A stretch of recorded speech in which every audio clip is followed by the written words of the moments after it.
بابا جان کا کہنا تھا کہ میں اپنی بیٹی کی شادی اپنے بھائی کے یہاں کروں گا، اور جیسے ہی امی نے مجھے یہ خبر سنائی تو میں شرما گئی، کیونکہ مجھے پہلے سے ہی اپنے تایا کے گھر کا یہ رشتہ منظور تھا، کیونکہ میں نے بچپن سے ہی سنا تھا کہ میں اس کی ہو چکی ہوں۔ اور اسی طرح سے نا تائی امی میرے منگنی کا جوڑا لے کر اور پورا پھلوں سے ٹوکرا سجا کے، پھولوں سے ٹوکری سجا کے میرے گھر آنگن میں جب اتری تو میں خوش ہو گئی، کیونکہ من چاہی مراد مجھے مل گئی تھی۔ تائی امی کے یہاں کا آنا جانا تو میرا لگا رہتا تھا، لیکن کچھ دنوں سے میں نے بہت کم کر دیا تھا۔ ایک ہی حویلی ہونے کی وجہ سے مجھے شرم آتی تھی آمنا سامنا کرتے ہوئے بھی، تو اسی لیے ابا نے بیچ میں سے ایک دیوار کرا دی تھی۔ ان کا پوسٹن الگ ہو چکا تھا، ہمارا الگ ہو چکا تھا، لیکن راستے ہمارے ایک ہی تھے۔ اکثر میں اس سے ٹکرا جایا کرتی اور اس کو دیکھ کے شرما جاتی اور گھر میں جا کے چھپ جاتی۔ یہ وقت اس طرح سے گزر رہا تھا جیسے کہ ریت ہاتھ سے گزر جاتا ہے اور پانی ہاتھ سے پھسل جاتا ہے۔ وقت گزرتا چلا گیا اور وہ دن بھی نزدیک آ گیا جب میں تائی امی کے گھر دلہن بن کے گئی۔ ایک لڑکی بڑے ارمانوں کے ساتھ دلہن بن کے سسرال جاتی ہے، لیکن اگر اس کے سسرال کے اندر جانے کے ساتھ ہی اسے وہ تحفہ ملے جو اس نے کبھی سوچا نہ ہو تو پھر اس پہ کیا گزرے گی۔ جیسے ہی میں دلہن بن کے گئی، تائی امی کے میرے کانوں میں لفظ آئے کہ لو بھائی، اس کی ماں نے تو پلہ ہی جھاڑ لیا، بڑے ہلکے میں کام کر دیا، ہم نے تو سنا تھا اکلوتی لڑکی ہے، بہت کچھ دیں گے، لیکن اس کی ماں نے تو کچھ بھی نہیں دیا، ایک 4 پہیوں کی گاڑی اور تھوڑے سے زیور دے کے بھیج دیا یہاں پر، جبکہ امی نے اچھا خاصا دہیج دیا تھا۔ تائی امی کو سیٹ دیا تھا سونے کا، تو تائی ابو کو انگوٹھی دی تھی اور سارے دیوروں کی چین تھی گلے کی، لیکن ان کی نظروں میں وہ کچھ بھی نہیں تھا۔ میں اکلوتی تھی تو انہوں نے یہ چاہا تھا کہ جتنے بھی ابو کا زمین جائیداد ہے وہ سارے میرے نام کر دے اور میں ان کے قدموں میں لے جا کے رکھ دوں، لیکن ابھی میرے ابو امی کی اتنی عمر نہیں تھی کہ میں جو ان کے ساتھ میں ایسا کرتی، تھا تو میرا ہی، لیکن ان کی تمنا یہ تھی کہ یہ ساری چیزیں مجھے پہلے ہی دے دی جائیں، اور بس میں چپ ہو کر رہ گئی۔ رات جس طرح سے گزر گئی، لیکن اگلے دن ہی صبح کے ٹائم پہ تائی امی نے کہا کب تک کمرے میں بیٹھی رہو گی، جاؤ جا کے چائے وائے بناؤ۔ مہمان کتنے تھے، گھر ہی کے لوگ تھے، جہاں میرا سب کو جاننا پہچاننا تھا، سب کچھ ایک دوسرے کو جانتے تھے ہم۔ جو مہمان تھے وہ تو بیچارے پاس کے ہی تھے، وہ بھی چلے گئے تھے۔ صبح کے ٹائم پہ میں نے کہا اماں، تائی امی، ناشتہ تو میری امی کے یہاں سے آئے گا، تو انہوں نے کہا کہ آتا ہوا ناشتہ، دیا ہی کیا ہے اس نے، اور ناشتہ لے کے آ جائے گی ہمارے گھر بھکاروں کی طرح۔ یہ بات سن کے میرے آنکھوں میں آنسو آ گئے اور میں ضبط ہو گئی۔ اتنے میں نے دیکھا کہ دروازے پہ امی آئے کھڑی ہیں، اور امی نے نا ساری باتیں سن لی۔ امی وہیں چپ ہو گئی۔ امی نے کہا بھابھی، میں ناشتہ لے کر آ گئی، تو کہنے لگی کہ یہ چوچلے بازی کرنے کی کیا ضرورت تھی، ناشتہ تو ہم نے بنا لیا ہے اور بنا رہی ہے۔ تو میں نے کہا کون بنا رہی ہے، تو کہنے لگی کہ بہو بنا رہی ہے میری۔ میں نے کہا بھابھی کل ہی تو شادی ہوئی ہے، آج اسے چولہے میں لگا دیا ابھی سے ہی۔ کہنے لگی کہ یہ چوچلے اپنے گھر ہی رکھنا، ہمارے یہاں بہو ایسی ہی کرتی ہیں، کیونکہ ان کے اللہ رکھے 4 بیٹے تھے، میری امی کو میں ایک ہی لڑکی ہو کر رہ گئی تھی، اسی لیے ہر کوئی ہمیں دبایا کرتا تھا اور یہ احساس دلاتا تھا کہ یہ بیٹی کی ماں ہے، اسی لیے اس کی کوئی عزت نہیں ہے۔ امی اس دن چپ ہو گئی۔ ساتھ میں امی نے یہ بھی کہا کہ بھابھی، کسی چیز کی اگر ضرورت ہو تو بتا دینا، میں لا دوں گی۔ کہنے لگی اللہ رکھے ہمارے گھر سب کچھ ہے، تم نے دے تو دی ہے، 4 پہیوں کی گاڑی دی ہے، چند زیور دے دیے، ہم نے تو سوچا تھا پتہ نہیں کیا کیا لٹاؤ گی اپنی بیٹی کے اوپر، تم تو خالی ہاتھ کھلا کر کے رہ گئی۔ یہ باتیں میرے دل کو چھید کر رہی تھی کہیں نہ کہیں، اور میں اپنی امی کو دیکھ رہی تھی، اپنے ہی گھر میں اپنی امی کی بے عزتی ہوتے دیکھ رہی تھی، جبکہ میرا شوہر ایسا ہو گیا جیسے انجان ہو جاتا ہے۔ وہ ایک طرف سے دیکھ کے ایک سائڈ سے ایسے نکل گیا جیسے وہ ہمیں جانتا ہی نہ ہو۔ اس کی رات کی بات میں اور اب کی بات میں زمین آسمان کا فرق تھا۔ رات وہ چاند ستارے میرے قدموں میں لا کے رکھنے کو کہہ رہا تھا، اور آج وہ مجھے دن میں دیکھنے کو تیار نہیں۔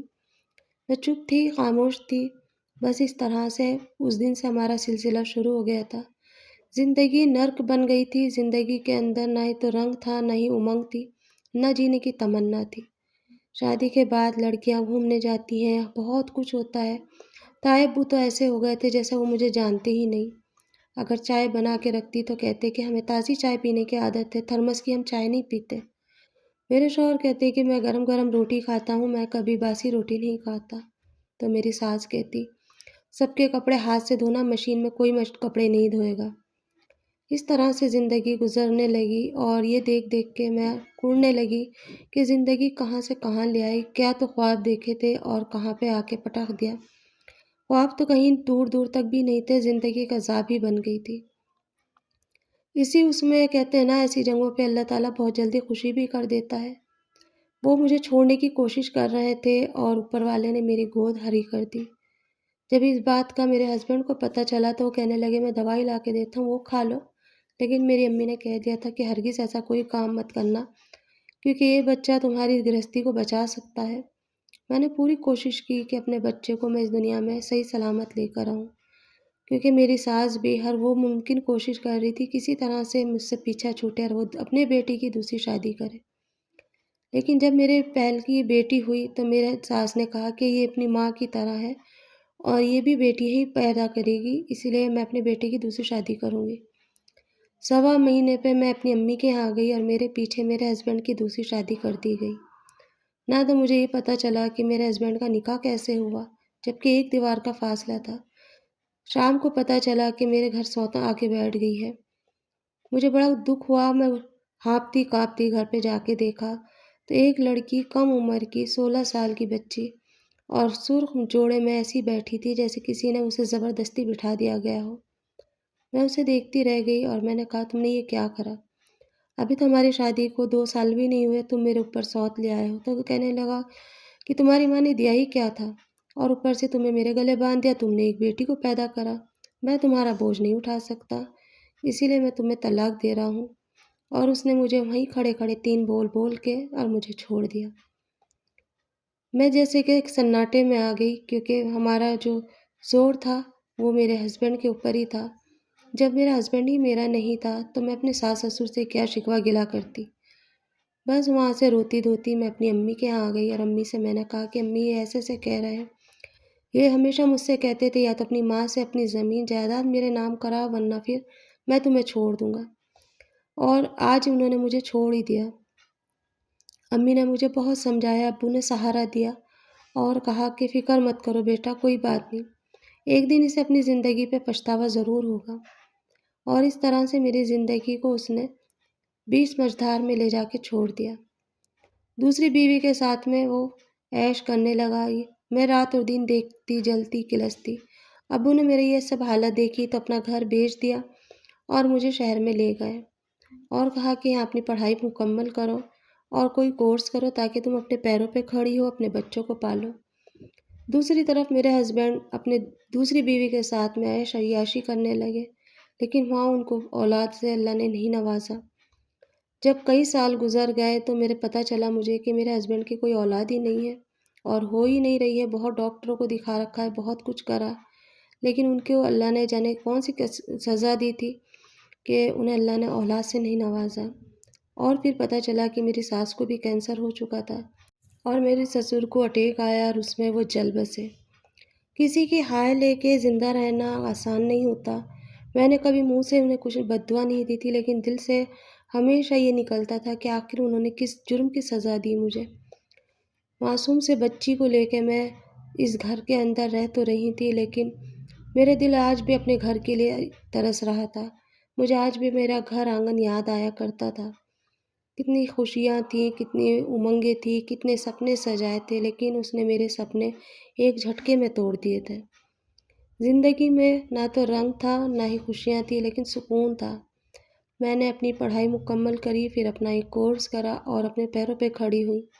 بس دیکھتے ہی دیکھتے بچی بھی بڑی ہو رہی تھی تو میں نے اپنی بچی کو بھی اچھے اسکول میں ڈالا۔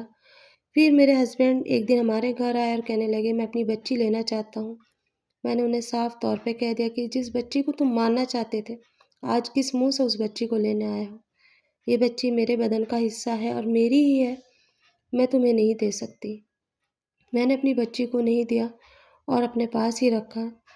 وہ ٹوٹا ٹوٹا سا الگ ہی دکھ رہا تھا، لیکن مجھے اس وقت خیال آیا کہ جب اس نے میری ماں کو ذلیل کرا، میرے باپ کو ذلیل کرا اور مجھے گھر سے نکال دیا، بغیر مجھے بتائے نکاح کر لیا اور میری چھوٹی-سی بچی کو اس نے ایک بار بھی گود میں نہیں لیا۔ آج اگر اس کے بچے نہیں ہو رہے تو وہ کس منہ سے مجھ سے میری بچی مانگنے آیا؟ یہ زندگی اتنی آسان نہیں ہے، پتہ نہیں کب کس کی بد دعا کہاں لگ جائے۔